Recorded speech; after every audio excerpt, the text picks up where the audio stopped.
ಇನ್ನು ಬೆಂಗಳೂರಿನ ಕಮ್ಮನಹಳ್ಳಿಯಲ್ಲಿ ಡಿಸೆಂಬರ್ 31ರ ಮಧ್ಯರಾತ್ರಿ ಯುವತಿಯ ಮೇಲೆ ನಡೆದ ಲೈಂಗಿಕ ದೌರ್ಜನ್ಯ ಪ್ರಕರಣಕ್ಕೆ ಸಂಬಂಧಪಟ್ಟಂತೆ ರಾಜ್ಯಪಾಲ ವಜೂಭಾಯಿ ವಾಲಾ ಸರ್ಕಾರಕ್ಕೆ ವರದಿ ಕೇಳಿದ್ದಾರೆ.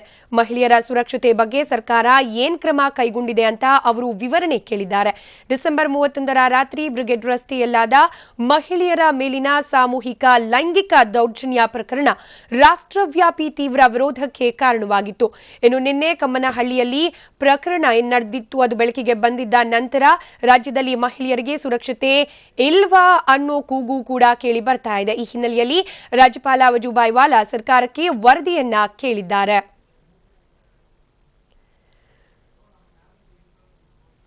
ಡಿಸೆಂಬರ್ 31ರ ರಾತ್ರಿ ನಡೆದ ಪ್ರಕರಣಗಳಿಗೆ ಸಂಬಂಧಪಟ್ಟ ಹಾಗೆ ರಾಜ್ಯಪಾಲ ವಜೂಭಾಯಿ ವಾಲಾ ಸರ್ಕಾರಕ್ಕೆ ಇದೀಗ ವಿವರಣೆಯನ್ನ ಕೇಳಿದ್ದಾರೆ.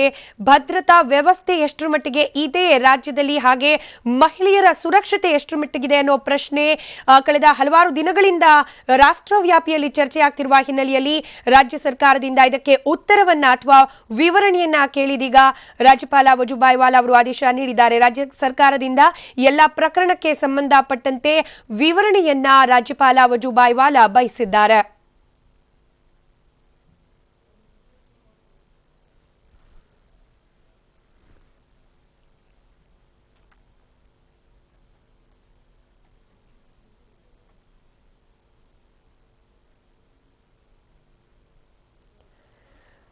ಡಿಸೆಂಬರ್ 31ರ ರಾತ್ರಿ ನಡೆದ ಘಟನೆ ಬಗ್ಗೆ ಸಾಕಷ್ಟು ಟೀಕೆಗಳು, ಸಾಕಷ್ಟು ವಿರೋಧದ ಧ್ವನಿಗಳು ಕೇಳಿ ಬಂದಿತ್ತು. ಸರ್ಕಾರದ ವೈಫಲ್ಯ, ಭದ್ರತೆಯ ವೈಫಲ್ಯ ಅನ್ನೋ ದೃಷ್ಟಿಯಲ್ಲಿ ಕೂಡ ಸಾಕಷ್ಟು ಚರ್ಚೆಗಳಿಗೆ ಗ್ರಾಸವಾಗಿತ್ತು ಡಿಸೆಂಬರ್ 31ರ ರಾತ್ರಿ ಬೆಂಗಳೂರಿನಲ್ಲಿ ನಡೆದಂತಹ ಹಲವಾರು ಘಟನೆಗಳು. ಹೀಗಾಗಿ ರಾಜ್ಯ ಸರ್ಕಾರದ ಉತ್ತರವನ್ನ ಈ ಎಲ್ಲ ಪ್ರಕರಣಕ್ಕೆ ಸಂಬಂಧಪಟ್ಟಂತೆ ರಾಜ್ಯಪಾಲರು ಬಯಸಿದ್ದಾರೆ.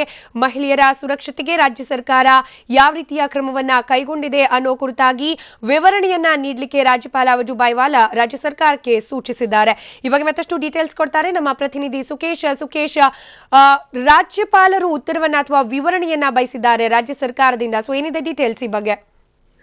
ಸ್ಮಿತಾ, ಬಹಳ ಮುಖ್ಯವಾಗಿ ರಾಜ್ಯದಲ್ಲಿ ಕಾನೂನು ಸುವ್ಯವಸ್ಥೆಗಳು ಹದಗೆಟ್ಟಂತ ಸಂದರ್ಭದಲ್ಲಿ ಸಹಜವಾಗಿ ರಾಜ್ಯಪಾಲರು ಸರ್ಕಾರದಿಂದ ವರದಿಯನ್ನು ಕೇಳ್ತಕ್ಕಂಥದ್ದು ಒಂದು ಸಂಪ್ರದಾಯ.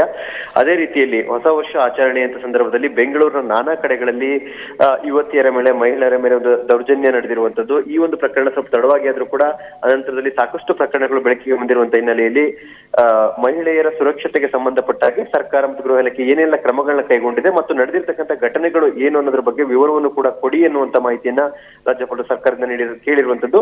ಹಾಗಾಗಿ ಈ ಒಂದು ಹಿನ್ನೆಲೆಯಲ್ಲಿ ಗೃಹ ಇಲಾಖೆಯಿಂದ ರಾಜ್ಯಪಾಲರಿಗೆ ಎಲ್ಲ ರೀತಿಯ ಒಂದು ವರದಿ, ಅಂದ್ರೆ ಯಾವ ಘಟನೆಗಳು ನಡೆದಿದ್ದಾವೆ ಮತ್ತು ಏನೆಲ್ಲ ಎಂತೆಂಥ ಸಂದರ್ಭಗಳಲ್ಲಿ ಈಗ ಆಗಿದೆ ಅನ್ನೋದ್ರ ಜೊತೆಗೆ ಸುರಕ್ಷತೆಯ ದೃಷ್ಟಿಯಲ್ಲಿ ಏನೆಲ್ಲ ಕ್ರಮಗಳನ್ನ ಸರ್ಕಾರ ಕೈಗೊಳ್ತಿದೆ ಅನ್ನೋದ್ರ ಬಗ್ಗೆ ಕೂಡ ಮಾಹಿತಿಯನ್ನ ಸರ್ಕಾರ ನೀಡಬೇಕಾಗುತ್ತೆ. ಬಹುತೇಕ ಇವತ್ತು ಗೃಹ ಸಚಿವರು ಹೋಗಿ ರಾಜ್ಯಪಾಲರನ್ನ ಭೇಟಿಯಾಗುವಂತ ಸಾಧ್ಯತೆ ಕೂಡ ಇದೆ. ಸ್ಮಿತಾ, ಧನ್ಯವಾದ ಸುಕೇಶ್ ಮಾಹಿತಿಗಾಗಿ.